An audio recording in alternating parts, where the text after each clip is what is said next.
Giorno 9, piove.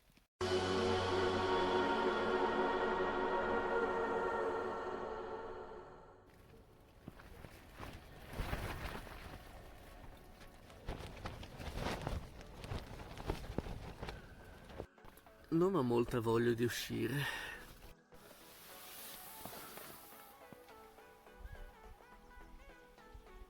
Ecco, adesso oltre al freddo, alle scarpe già bagnate e alla nebbia, che tra l'altro non ci farà vedere né il secondo lago né il panorama, ha ricominciato a piovere, ma tanto.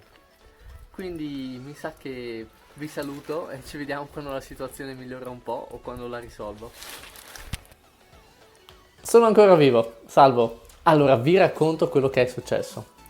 Sono restato in quel casolare abbandonato ancora penso un'ora sperando che la pioggia diminuisse o si fermasse, ma non è successo. Quindi ho iniziato a scendere la montagna immerso in questa nebbia fittissima che era anche bella lei, suggestiva, molto interessante. Però la pioggia, il freddo, i piedi bagnati è stato veramente terribile. Tra l'altro mi sono dovuto indossare dei calzini sulle mani perché i freni della bicicletta di metallo erano ghiacciati. E così sono sceso dalla montagna in direzione di Ligosullo, che è il paesino subito sotto, sperando assolutamente di trovare una trattoria aperta. Bene, la situazione non è proprio bellissima. Ho superato un paio di trattorie chiuse, speravo di poter entrare e riscaldarmi, asciugarmi un po', mangiare qualcosa che non ho mangiato.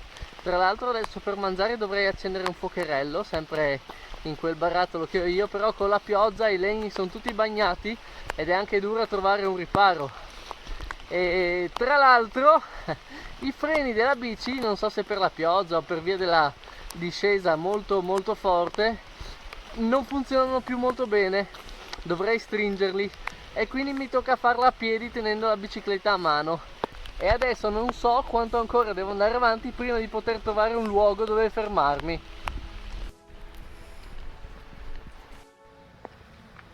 Giovedì chiuso. Ok, questa è sfortuna. Adesso non so io Dio bon fin dove devo andare per trovare un posto. Sono sceso fino a Paluzza e anche qua è tutto chiuso. Eh.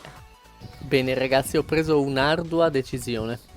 Ho deciso che, dato che la pioggia in teoria continuerà fino a mercoledì, quindi per una settimana, e che la memoria del cellulare con cui faccio video è piena, farò una pausa a casa.